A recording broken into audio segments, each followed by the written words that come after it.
Welcome in to Talk Football with Coach K. JP here with you, alongside former NFL head coach Kay Stevenson on this Thursday afternoon. Hope everybody's doing well, staying safe.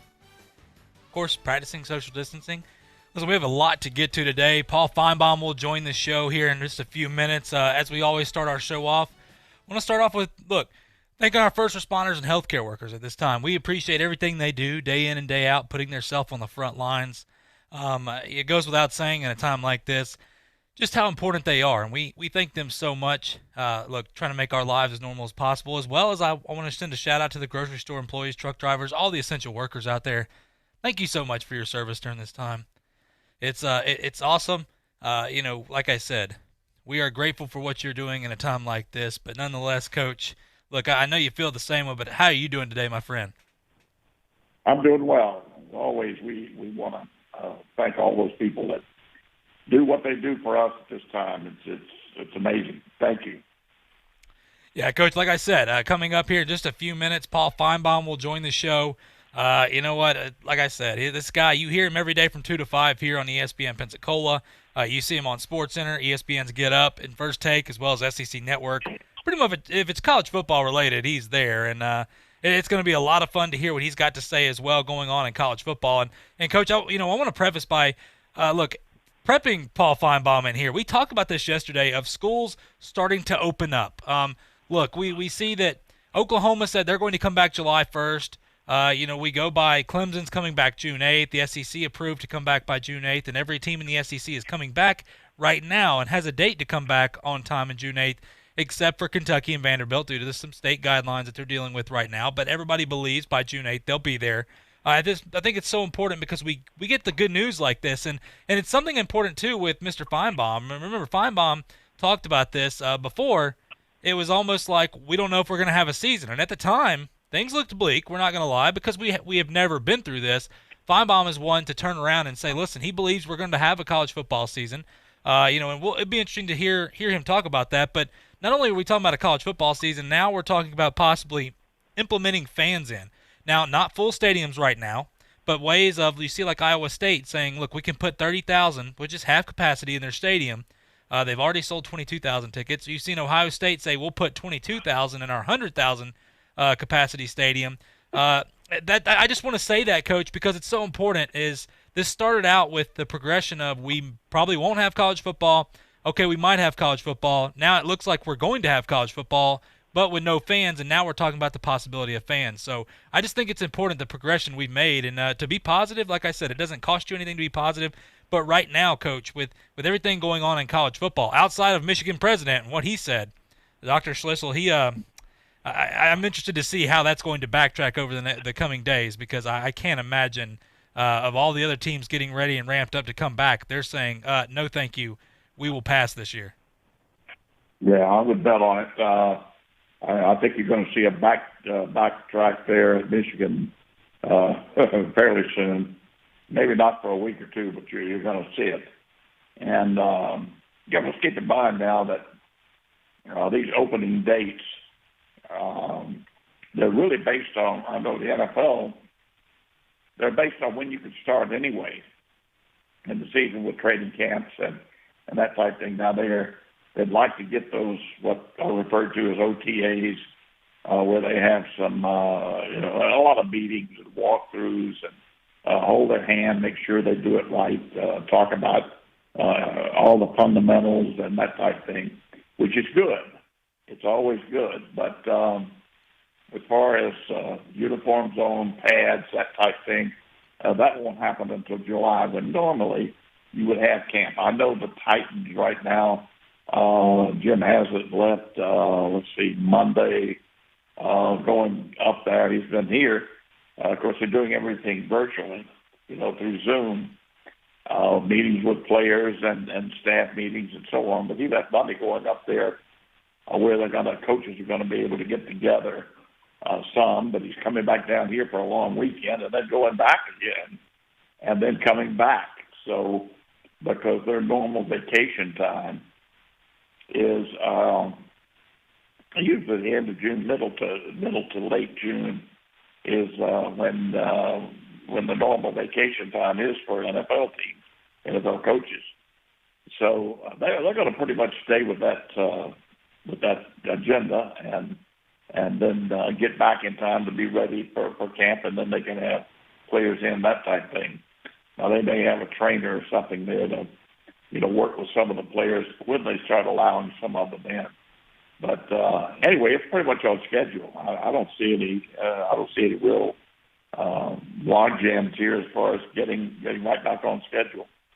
Yeah, I agree. And for people, I made this clear the past few days here. When you hear June 8th, that doesn't mean these guys are going to be practicing. We've talked about that on the show, Coach. No. That means, like Florida, University of Florida started bringing players in Monday to get them tested, do physicals and things like this. So it's going to be a slow and strenuous process. It's something, like we said, nobody's ever had to do this before. So it's important to get these guys in as soon as we can, because things are going to be different. Working out, these guys, like I said, 20 feet apart. They're going to have to be 20 feet apart. The weight benches, they're going to have to do exercises starting off until we get more into this and get comfortable with this. But the exercises they can do alone. Coaches and grad assistants, everybody, staff will be wearing gloves, masks, things like that.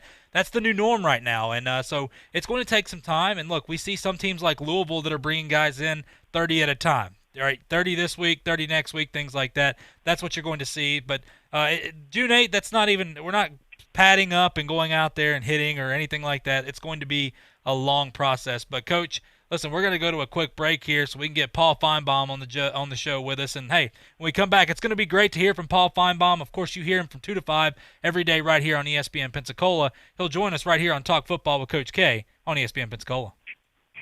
I'm attorney Stephen Luongo with Levin, Papantonio, Thomas, Mitchell, Rafferty, and Proctor in Pensacola, Florida.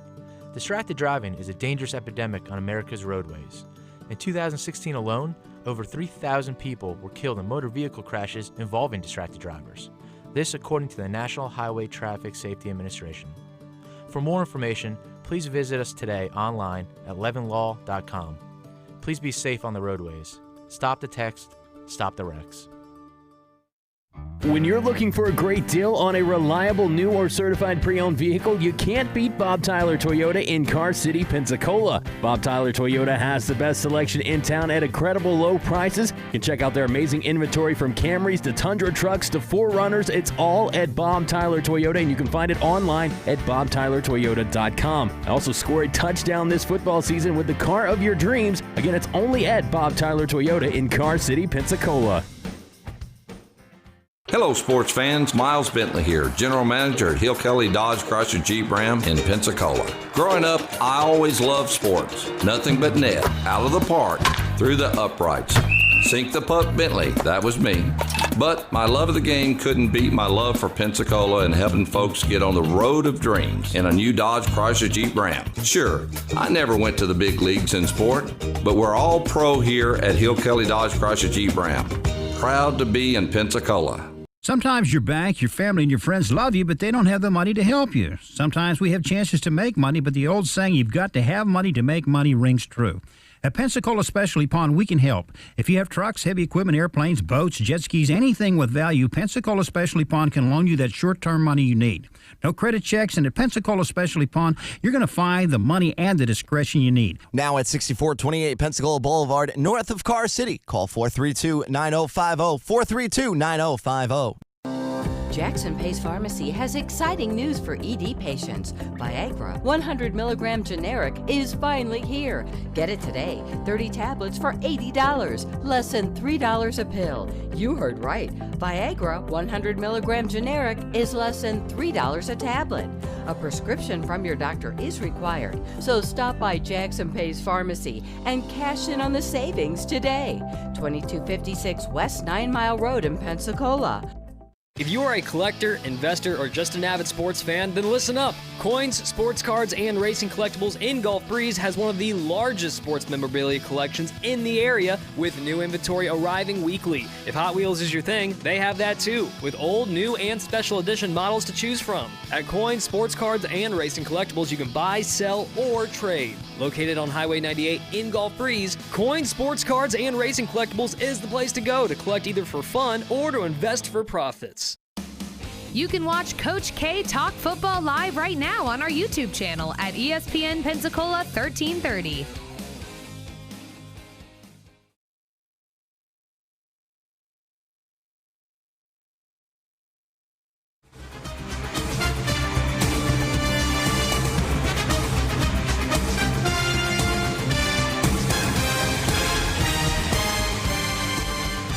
Welcome back to Talk Football with Coach K. JP here with you alongside former NFL head coach Kay Stevenson on this Thursday afternoon. Hope everybody's doing well. Like I said, continuing to practice social distancing. We're making great strides here in Pensacola. Look, nonetheless, we're talking some football with you, and we've got the man of college football right here. Listen, we welcome Mr. Paul Feinbaum to the show. We appreciate him coming on. You know him as the college football guru, maybe even the mouth of the South down here. Of course, this is SEC country down here in Pensacola. You hear him every weekday from 2 to 5 here on the Paul Feinbaum Show on ESPN Pensacola. You see him on SportsCenter, ESPN's Get Up, and First Take, as well as the SEC Network. Pretty much if it's college football related, he's there. And, Coach, I know he's a great friend of yours. I think I've already said too much, so I'll go ahead and send it over to you. Well, we just greatly appreciate Paul taking the time, as busy as he is, to find some time to be with us. We greatly appreciate it, Paul. Coach, it is my pleasure. I remember talking to you a couple of months ago, and it's just always one of my favorite things to do. And thanks so much for inviting me. I just appreciate you coming on again. And as I told you before, when you were on, my goodness, you got the patience of Job. Tuscaloosa Jam and some of the other callers. I don't know how you do it, but you do a great job. And above and beyond that, there's an awful lot that we learn pretty much each and every day from you. Paul, I want to jump right into what we're facing right now. And this college football, pro football season starting, speculation has gone from a month and a half, 2 months ago, and the naysayers, we won't play football this year, to now it's looking very, very much like we are going to play. I never had any doubt, to be honest with you, that I don't think there's any way that this country could say we're not going to have college or pro football. Would be akin to Franklin Roosevelt during World War II saying we've got to play baseball. But at any rate, it's run the gamut. And even to the extent that just a few days ago we had the president up at Michigan, I think it's Squizzo, I mispronounced his name. Anyway, he said if the students aren't on campus, there won't be any football. Now, you can imagine the Michigan alumni. I bet he's not had a moment's peace since he made that statement. But at any rate, what do you see as being the overriding feeling at this point about college football? Well, Coach, right now, you're right. We are going to have college football. What we don't know is what it's going to look like and how it's going to play out. And I really believe the next 2 to 4 weeks are going to tell us what happens next. And by that, I think it's pretty self-evident. When everyone comes back on campus for these voluntary workouts, I say that jokingly because you and I both know that no bright young man in America is going to say, no, I think I'll just skip these voluntary workouts. So if everyone comes back and it goes off smoothly, and, there may be a problem or two, but, assuming it's not a disaster, then the season will officially be announced sometime in late June, early July. And then the question marks become, really, can everyone travel? And that's, even though the West Coast teams are all saying we're in, having talked to the Pac-12 commissioner the other day, he's very cautious. American Athletic, I talked to Mike Orisco yesterday, he's cautious. Big 12, SEC, those guys aren't using the word caution. They're talking about the season specifically. So I think we're on go.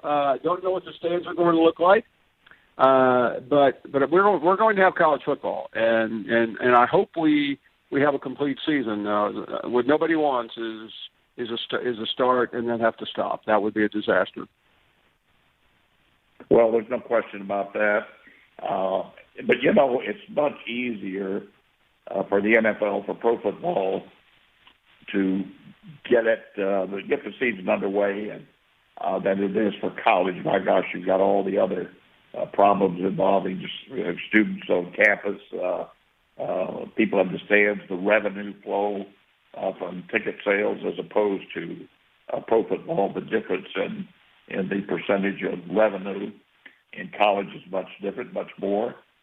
And then other sports in colleges, and you're seeing some of the mid-range colleges now even dropping sports as we go in anticipation of not being able to make up the difference. So I think with pro football, we're going to see they really could play with a sterile stadium, meaning no fans, and have a TV game and pipe in sound, and you wouldn't know much different. But the college game is much more traditional, and the bands and fans and students and all of that would be much more difficult to do. So I really believe that we're going to have both, like you. But what do you think the possibility is that we'll have, like SEC and Big Ten, and then have even certain members like Big Ten that can't play because of political reasons, and then a conference like the Pac-12 that maybe only has a couple of teams, private institutions that can play. What do you see happening there as far as schedules and ratings and all the other things involved? Well, I think a month ago I would have told you the odds of the Pac-12 being more than a handful of teams was pretty bad. But right now it looks good. But that's the problem. And I understand the commissioners. I talk to them every day, Coach, and they all use a bunch of big words, and time is an asset ad nauseum. But it is right now. I think most schools are going to play. I do. And the real issues are going to be on specific campuses, just like the Michigan president the other day that you alluded to. He essentially said, we're not having football if students are not back on campus. That's the key thing to keep your eye on here. Everyone says students will be back on campus. How? And in what form? And I think what college presidents are thinking about right now is getting a percentage of the students back on campus, probably not a big one, maybe alternate days, alternate weeks. I don't know how they're planning on doing it, but that's the ticket. You cannot have college football with no students on campus. Then it becomes professional sports. So everyone will find a way, and I think that's going to be the jump start of the season. As far as the stands are concerned, I think fans need to be prepared for this because a lot of our callers, your show, my show, they don't care. They want to go see their college football team, whether it's Florida, Florida State, LSU, Georgia, Alabama, Auburn. It may not be that easy because that's where the restrictions, I think, are going to be pretty stiff because you cannot let, whether you agree or disagree with everything that's being done in this country right now, and there are plenty of people who don't, you're not going to let 90,000 people in Florida or 100,000 people in Alabama, at least not in September. So I think there'll be a phase 1, 2, 3, just like there is in everything else. But fans need to be patient. Yeah, I couldn't agree with you more. And we may very well see some stadiums with either no fans. I can't imagine that college. I think they would have a phase-in approach as opposed to no fans. But, they've all looked at different scenarios and options that may or may not be available to them. So I think that can be handled. And the other thing, you have to remember, both pro and college, they have those boxes now that they can generate revenue from that would separate people accordingly. Let me jump to more specific questions right now, if you will, Paul. It looks to me, and this is not just because I went to Florida, but it looks to me like the Eastern Division of the SEC may be ripe for a change this year, with maybe Florida taking control over Georgia. And I say that because I think Florida's got more continuity right now with people coming back. Trask has proven to be a real asset for them at quarterback. And Georgia's losing, I think, 4 of their offensive linemen. And regardless of what people say, I mean, they're losing a quarterback that was a winner. Just no question about it. Fromm is a winning quarterback. They're losing an awful lot. So it could be that this is Florida's year to take back the reins.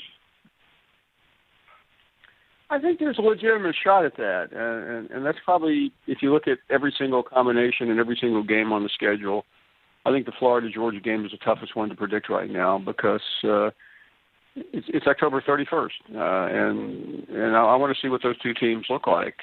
However, I do think it's Florida is ascending, and Kyle Trask had a pretty amazing year. The one wild card here is Jamie Newman. You're right. If you watch the NFL draft, you heard a lot of Georgia offensive linemen mentioned. They have good players. They also, and you'll understand this better than a lot of people. They lost one of the most valuable coaches, Sam Pittman. Sam was not only a great recruiter, but I mean he was one of the better offensive linemen in the country. He went out to Arkansas, and while Matt Luke is a good coach, I don't think that's a good trade. If you're talking about one of the most critical positions in college football, especially with a new quarterback who did not have a spring. Now he may have had 3 years at Wake Forest, but Coach, I'm sorry, that doesn't impress me very much. Agreed. I can't imagine all the love they're getting about this quarterback coming in from Wake Forest. Of course, I don't know that much about it, so I shouldn't say too much. But I can't believe that there'd be anywhere close to the same value between he and Fromm. I think they lost out of a quarterback who I believe is going to be a respectable pro football player. He's just built that way. I mean, he's a winner. All the intangibles. What hurt Jake really Fromm, Coach, was by not having individual workouts. The NFL people said that he would have impressed a lot of coaches, but with his personality and his intelligence. But because of the pandemic, he never got that shot. That's why he went so low. But that's a really interesting. I think Tennessee is going to be good, but the Tennessee folks who are beating their chest thinking they're ready to take on Florida and Georgia might want to wait a year or two. Yeah. Well, an interesting situation, as always, and it's a very difficult division to be in, is that the Western division of the SEC. It's just a matter of time. I think I've said this for a long time. Texas A&M, when you look at that program and the facilities and what they have available to them, they've got, they're in the state of Texas, a great state to recruit in, and they can leak over into SEC states to recruit because they play in the SEC. But they can get a lot of kids who want to come there and play the Alabamas and the LSUs as opposed to the TCUs and whatever. Now, also, they have facilities that are second to none. They're outstanding. Very, very prominent from a financial standpoint. Alumni group. They've got pretty much everything you're looking for, plus a certain amount of tradition, believe it or not. So I really think Texas A&M is poised to come on the scene. Now, they're not quite, I don't think they're quite there yet to compete with Alabama, but they're a school to be feared. I agree. And the problem for A&M last year was the schedule. I mean, they just it was insane with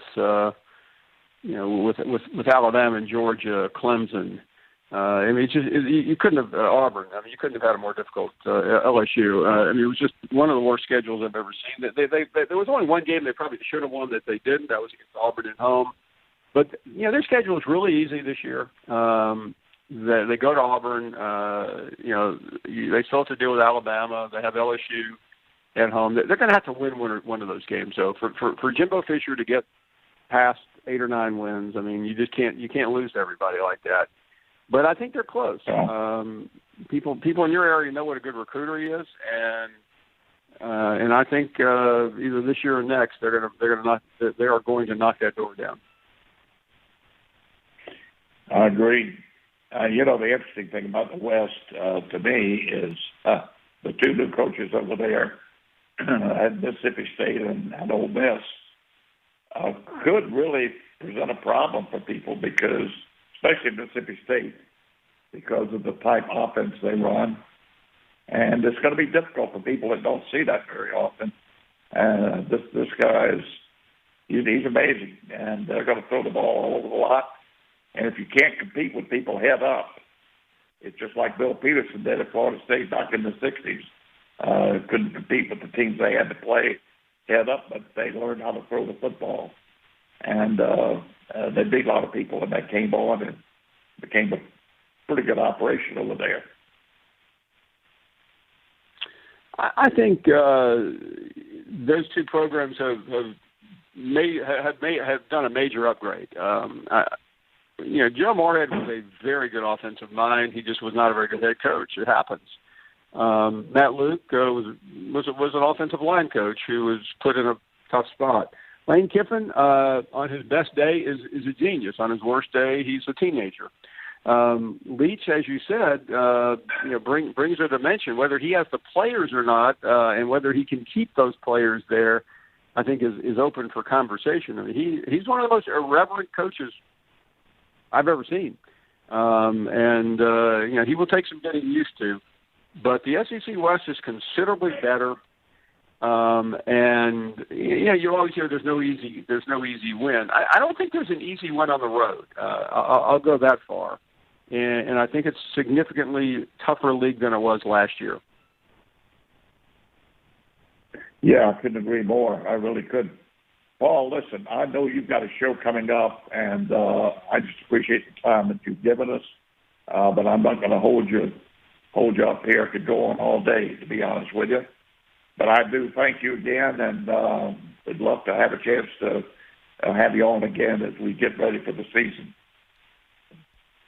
Coach, thank you. You have been a great friend and inspiration to me and many of my colleagues, and you continue to have hopefully with good health, and I look forward to coming back very, very soon. All the best, my friend. You too. Thanks, Paul. That's Paul Feinbaum right there. We appreciate him joining the show. Listen, we're going to go to a break. We'll come back and we'll talk a little bit about what Paul Feinbaum said as well. Remember, you can catch him 2 to 5 each weekday here on ESPN Pensacola. But when we come back, we'll also talk about, Baker Mayfield.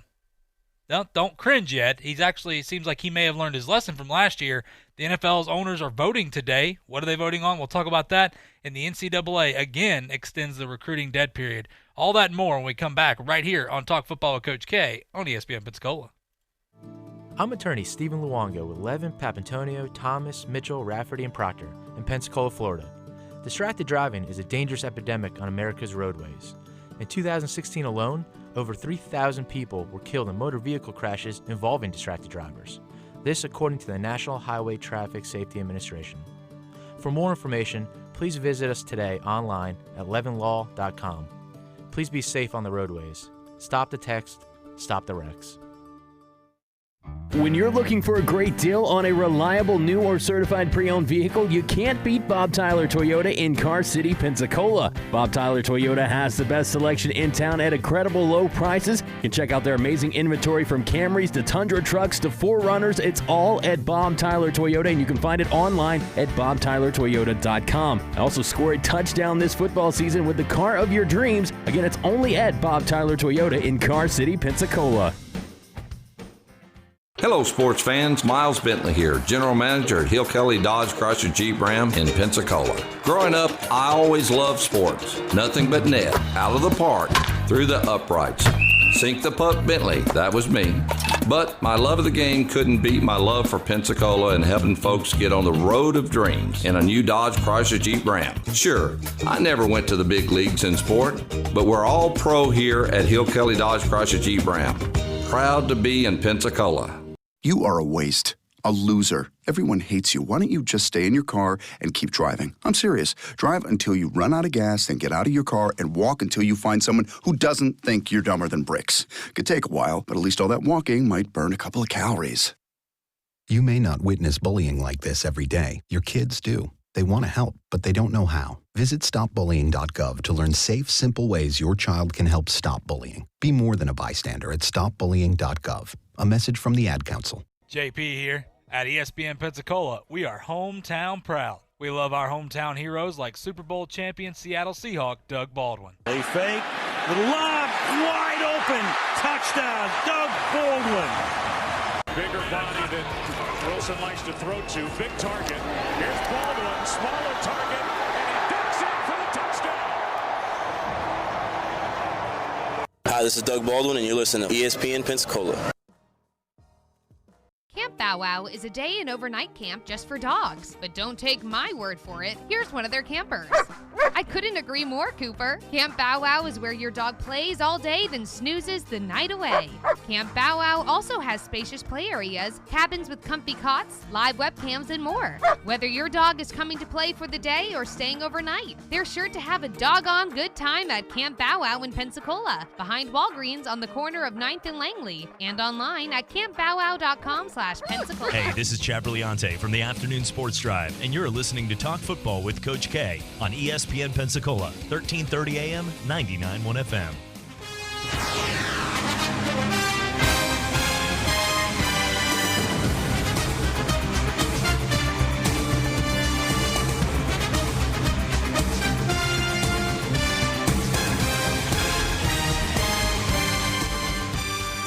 Welcome back to Talk Football with Coach K. JP here with you alongside former NFL head coach Kay Stevenson.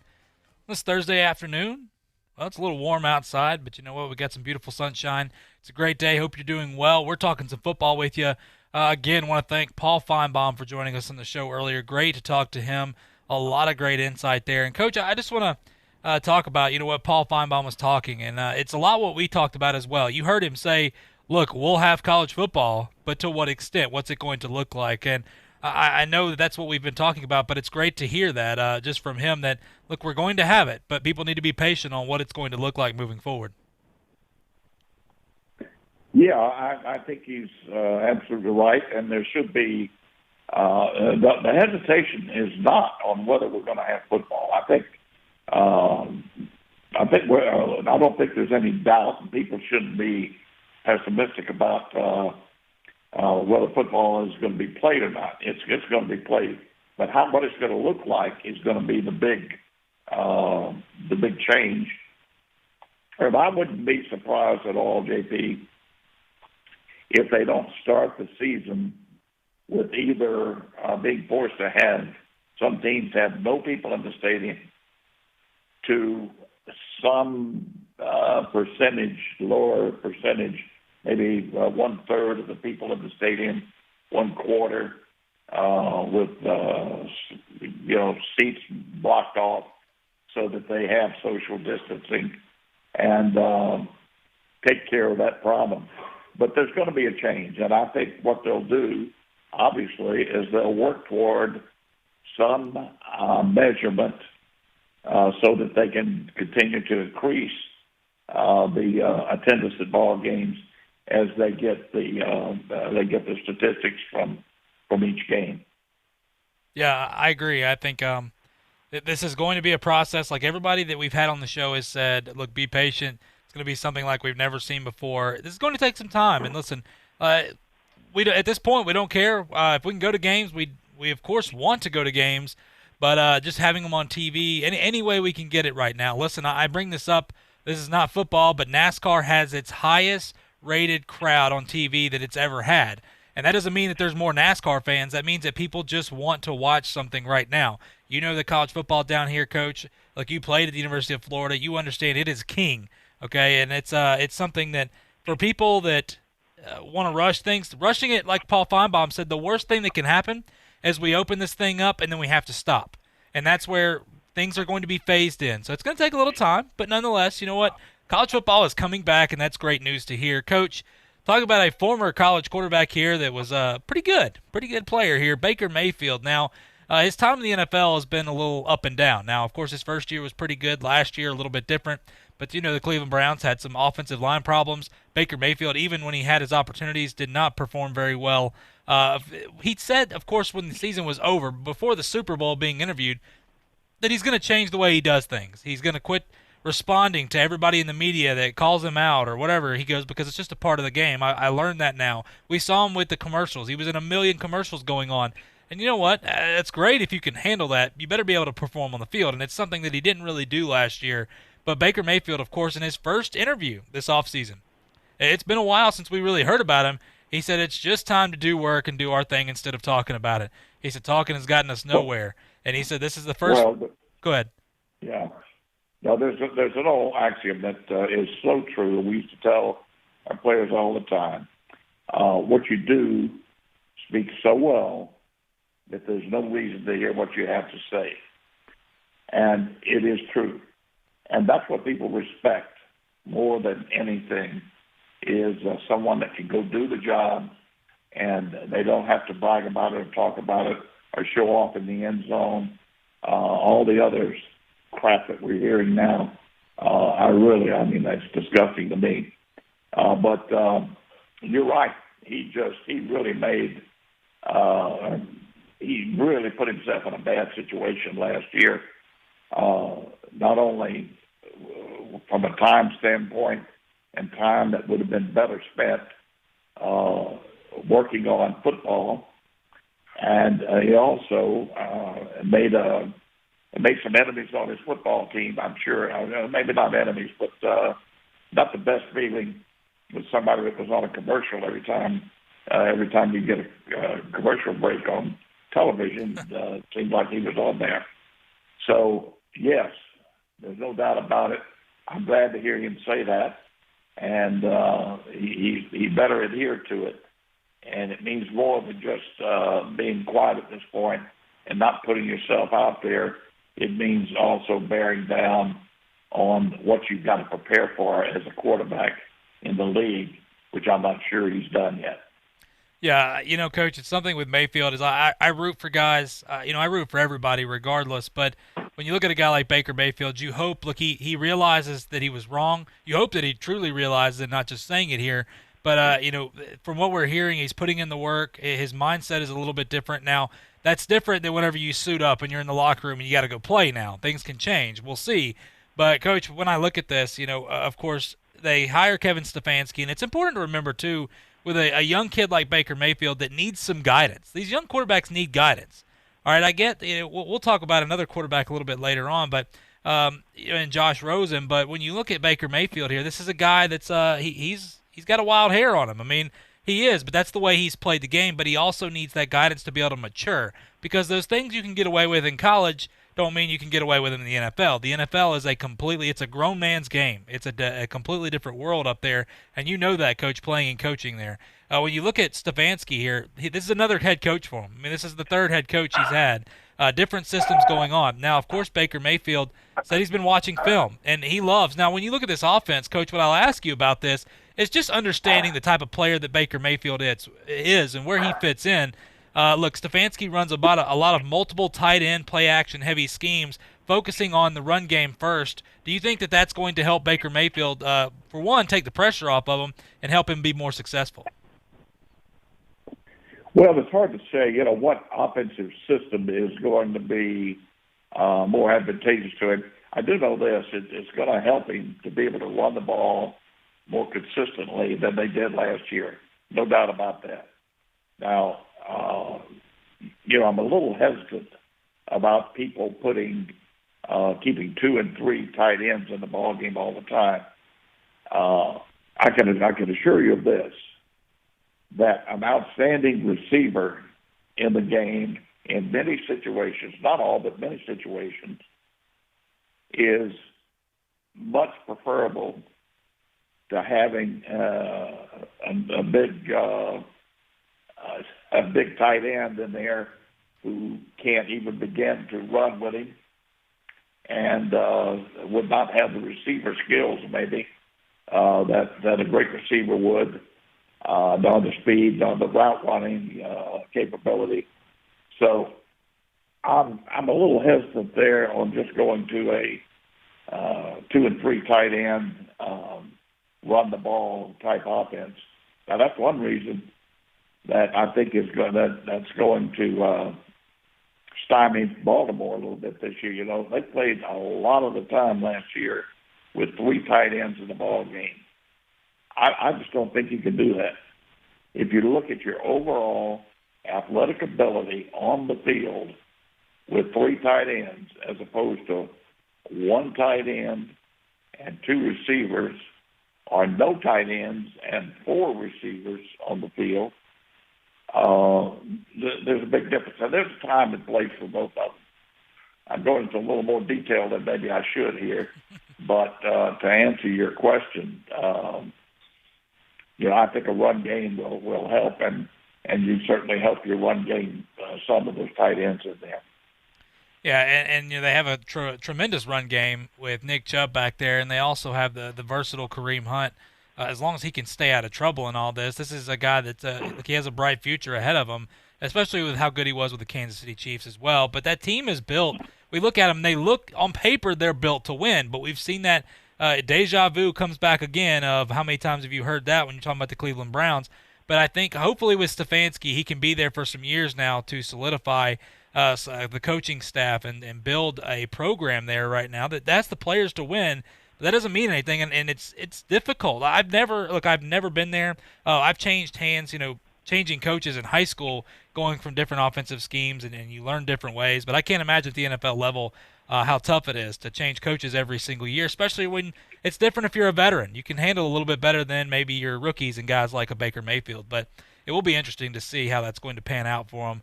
Coach, talk about the NFL. Of course, they're supposed to vote today. The NFL owners will on the 4th and 15. Now, the Sky Judge idea, we have mentioned that before, of adding another judge or referee in the booth there to help them out, a lot like the XFL did. But they're not going to do that this year. They may try it in the preseason, but it won't be until 2021 before they do that. Now, the things they are voting on today, of course, the 4th and 15 rule. Now, they've changed the verbiage a little bit more here, saying that the rule would allow teams 2 opportunities per game to take the ball at their 25-yard line instead of kicking off after a score. Now, this comes, of course, with the onside kick and the problems they've had. But the team would have 1 play to gain 15 yards and maintain possession. Once again, if you don't get it, the other team gets the ball back on the 25 right there. So it's a risky, but Coach, 2 times a game is a lot more reasonable than just allowing players, regardless of whether you're ahead or not, to be able to do the 4th and 15 rule. And I also want to say one more thing, too. They're debating proposals to expand defenseless player protection to kickoff and punt returners, as well as to close a loophole that allowed teams to commit consecutive dead ball penalties to intentionally drain the time off the clock. We saw the Tennessee Titans do that as they learned it from Bill Belichick. Vrabel picking up some of that. But, Coach, the 4th and 15 rule, do you feel a little bit better about it now that they say they would allow teams 2 opportunities per game? No, I don't. In fact, the only way that I could see that they could reasonably do it, should reasonably do it, is you only get 1 shot at it. Well, let's put it this way. It'd have to be the end of the ball game, and you would have to be behind. You cannot do it when you're ahead. You have to be behind.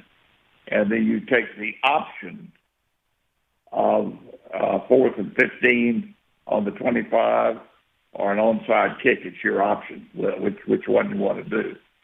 But that's the only way I could see it being equitable. And I mean, you might as well open it up if you're going to do that. Every time you have to kick off, you can take 4th and 25, 4th and 15 on the 25. I don't see that as part of the game.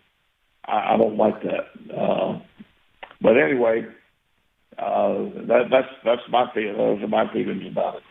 Yeah, and Coach, that's why I deflect this to you, because you coach in the NFL. You understand this is not, from a fan perspective, people are all about it.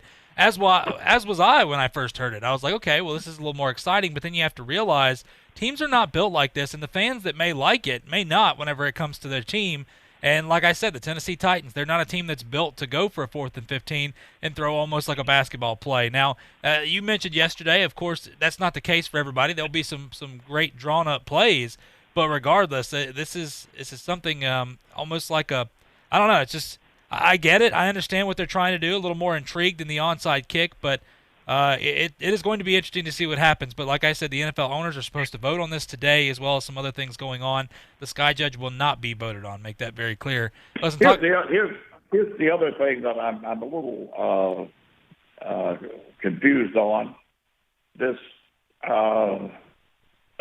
additional official in the box for the penalty to evaluate the penalty situation. I'm not sure what that really does. I mean, you know, right now the final decision is made in New York. It goes to New York, and they have people in New York that with officials, you know, ex-officials usually, that look at the play and get back to the referee on the field with a decision one way or the other. But that's basically what the guy in the box would do. So I don't see, unless they're trying to save a little, if they're trying to save a little time, just speed up the decision in New York. You know, I just don't understand why, unless they're talking about the guy in the box maybe being able to bring down and say, hey, there maybe should have been a penalty on that play. And I don't know how that's going to work either, because do they overhear the announcers on TV, or are they influenced by other factors than what's really happening on the field? So I don't know whether they should go there. They may want to rethink that before they do anything else. Just cut the time down the way they're doing it. Yeah, I agree with that, Coach, because look, this is something we saw with the pass interference penalty, and that's one thing the NFL's talked about of why they're taking their time on the Sky Judge rule. I think there's a lot more that is involved in this that they want to do, possibly. And just to clarify, you know, for people talking about, you know, well, let's hear what the guy's going to say, you know, in the booth when he's talking back and forth to the officials. Let's hear, you know, all this other stuff like the XFL did. You know, and it even goes to the extent of, and hearing everybody talking about the XFL and the way they did things is a lot different. Now, Coach, I know how you feel about this, but everybody talking and reading the message boards, reading articles about this, of the NFL needs to go the way the XFL did, of play calls and things like that. That is not going to happen in the NFL. You said it when it happened with the XFL. We were talking about the Inside the XFL show, that would not fly in the NFL, because the NFL is a different breed. But you start having play calls played out over the air, over national television, there'd be a lot of mad folks, Coach. Well, they already forced things that I would have been adamant about not doing. Like, for example, the access to the locker room that they've given now, and the all access to female reporters anywhere and everywhere in the locker room. And a good example is they can do that in football and male sports, but you can't do it in female sports. They don't allow male reporters all access into a female dressing room. So there's got to be something that's not really right with that, you know. But you know, back to the other situation that you were talking about, I just no. There are a lot of things that the XFL did that would not fly. But there's some things that they did that were innovative, and I think probably a good way of maybe doing it. So, you know, not all for everything, but I do think they had some pretty good ideas. Yeah, a big thing I will say with that is baby steps. If the NFL has learned anything from rule implementation and all this, baby steps moving forward. And hopefully we'll see what happens with the 4th and 15 rule here. But as of other things, hopefully no knee-jerk reactions on anything. But, Coach, before we go to the break, just want to mention the NCAA again extended the recruiting dead period now through July 31st. Look, my question to this is, I feel like I know the answer, but get your take on this. Is this as big a deal as some people make it for teams? Because they can still stay in touch, but no visits and no extracurricular type things for these players. It's basically just a phone call here and there. Does that affect a lot of these guys, some of these universities, more than what meets the eye? You know, they've had so many changes in the recruiting rules and regulations that it's hard to keep up with, JP. And I would certainly venture to guess that this will change, and they'll have another one in a year or 2 years. So I don't know. I really think they should have certain times where there can be no contact at all, period, with the high school players. I think they need that time as well as the coaches at college. And I think it would help to cut down on some of the less than honest approach to recruiting. Yeah, I agree. I think that's the case. I understand it's tough right now for everybody, but it's got to be equal across the board here. And we'll see what happens. I mean, them extending it July 31st, I understand that, but I think there's a lot of ins and outs and some loopholes here that some of these teams are taking advantage of. And you know what? It's different for everybody. But listen, we have to go to a break. Coach, when we come back, we're going to talk about, some second-year quarterbacks that may not have had such a great, first year, and some that are poised for a comeback. We'll talk about those best second-year quarterbacks, and we'll talk about the NFL. The article that was posted today talking about could the NFL run into the same problem that Major League Baseball is running when it comes to the economics and paying the players. We'll talk about that when we come right back here on Talk Football with Coach K on ESPN Pensacola. I'm attorney Stephen Luongo with Levin, Papantonio, Thomas, Mitchell, Rafferty, and Proctor in Pensacola, Florida. Distracted driving is a dangerous epidemic on America's roadways. In 2016 alone, over 3,000 people were killed in motor vehicle crashes involving distracted drivers. This according to the National Highway Traffic Safety Administration. For more information, please visit us today online at levinlaw.com. Please be safe on the roadways. Stop the text, stop the wrecks. When you're looking for a great deal on a reliable new or certified pre-owned vehicle, you can't beat Bob Tyler Toyota in Car City, Pensacola. Bob Tyler Toyota has the best selection in town at incredible low prices. You can check out their amazing inventory from Camrys to Tundra trucks to 4Runners. It's all at Bob Tyler Toyota, and you can find it online at bobtylertoyota.com. Also score a touchdown this football season with the car of your dreams. Again, it's only at Bob Tyler Toyota in Car City, Pensacola. There's only one place in town for the lowest prices and greatest selection of firearms. Pensacola Indoor Shooting Range. Visit our fully stocked Gun Pro Shop for new and used firearms, accessories, and ammunition. Check out the Indoor Shooting Range. We offer rentals on guns, including fully automatic machine guns and silencers. Ladies, this is the safe place to learn how to use a gun. Plus, Tuesday is Ladies' Day. Women shoot for half price all day. The best place to buy firearms in Pensacola. Pensacola Indoor Shooting Range. Highway 29 in Car City. We are strong, we are resilient, and we will get through this together. But these are stressful times, and it's important to also practice good self-care. It's normal to feel overwhelmed, anxious, or afraid, but there is hope. Reach out to someone, connect with your friends, stay in touch with your community, and know that you are not alone. Learn more at wearebroadcasters.com/hope, furnished by the National Association of Broadcasters and this station.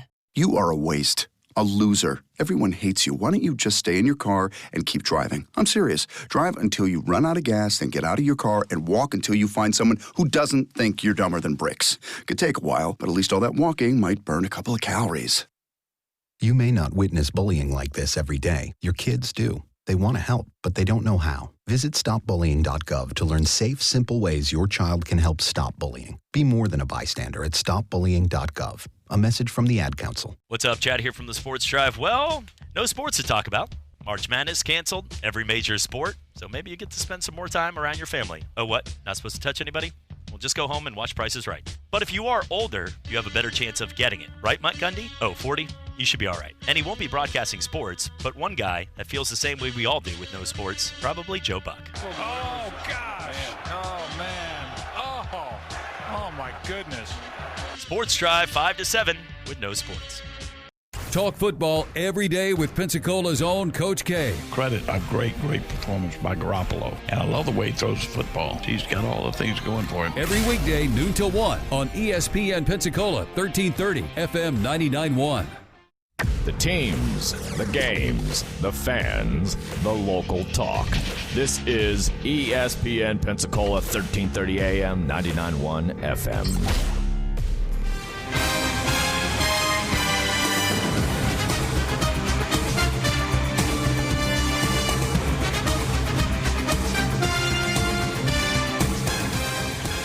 Welcome back to Talk Football with Coach K. JP here with you, alongside former NFL head coach Kay Stevenson on this Thursday afternoon. Hope everybody's doing well. We're talking some football with you. A couple minutes here. Coach, look, some of these second-year quarterbacks, when we look at them, the Kyler Murrays, Daniel Jones, Dwayne Haskins, Jarrett Stidhams. Now, Jarrett Stidham, of course, didn't really play last year, of course, with Tom Brady there in New England. But this is his team now. I think it's a lot of people saying Brian Hoyer. I disagree with that. I think there's a lot of faith in a player like Jarrett Stidham. Otherwise, I believe New England would have went out and potentially got one of these other quarterbacks. But Coach, when you look at these second-year quarterbacks, look, Kyler Murray, he had a good year. I mean, he had about 65 completion percentage, over 3,700 yards, 20 touchdowns, 12 interceptions. We know that team got a little bit better with Cliff Kingsbury getting DeAndre Hopkins now. They've kind of solidified the offensive line, building it around Kyler Murray. He's not your prototypical quarterback, but he proved he can throw the football a little bit. Daniel Jones is a guy that I like a lot. Of course, about a 62 completion percentage there. And just looking at the 24 touchdowns and 12 interceptions, and this is a team that, with Saquon Barkley in the backfield, I like a lot. And this is a guy, of course, coming out of Duke with David Cutcliffe. You know, he is like a quarterback whisperer, coaching some guys like Peyton Manning and stuff up. And then Dwayne Haskins, when you look at him, well, he's a wild card, but he did finish the season pretty well when you look at how things ended for him. And remember, he wasn't in a great situation. And then, of course, Jarrett Stidham taking over in New England. Coach, my question to you is, which one of these quarterbacks here do you feel that will not necessarily win the most, but will stand out and have a great year? There, Coach? All right, Coach, I think not sure if we lost Coach or not. But, look, going into this, I think it's interesting enough. I'm sorry, JP. Oh, you're okay. No, it's a good question, and I will answer it directly. But I first have to say I like all of the quarterbacks that you mentioned. I do think the guy that has been given the most to make improvement this year has to be in Arizona.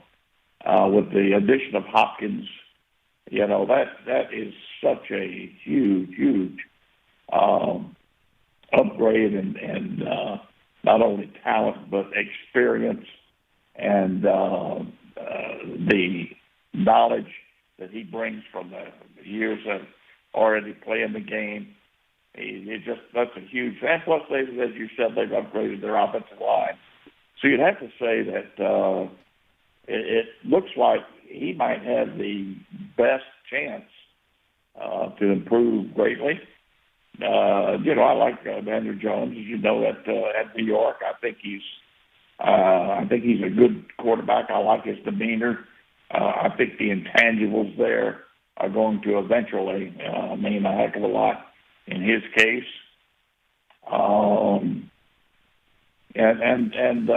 Listen, let me tell you, going back quite a ways, we talked about a number of these quarterbacks and what other people thought about them, and I like I think Belichick feels the same way about Stidham there in New England. I think he feels that, and he's got the information that when he was coming along, even out of high school, people thought he was the real deal. When he went to Baylor, he really caught fire there, and then with all the problems they had, he was allowed to transfer and probably went to the wrong school for his abilities. But he's a talented guy. So I think all of them are fine young quarterbacks.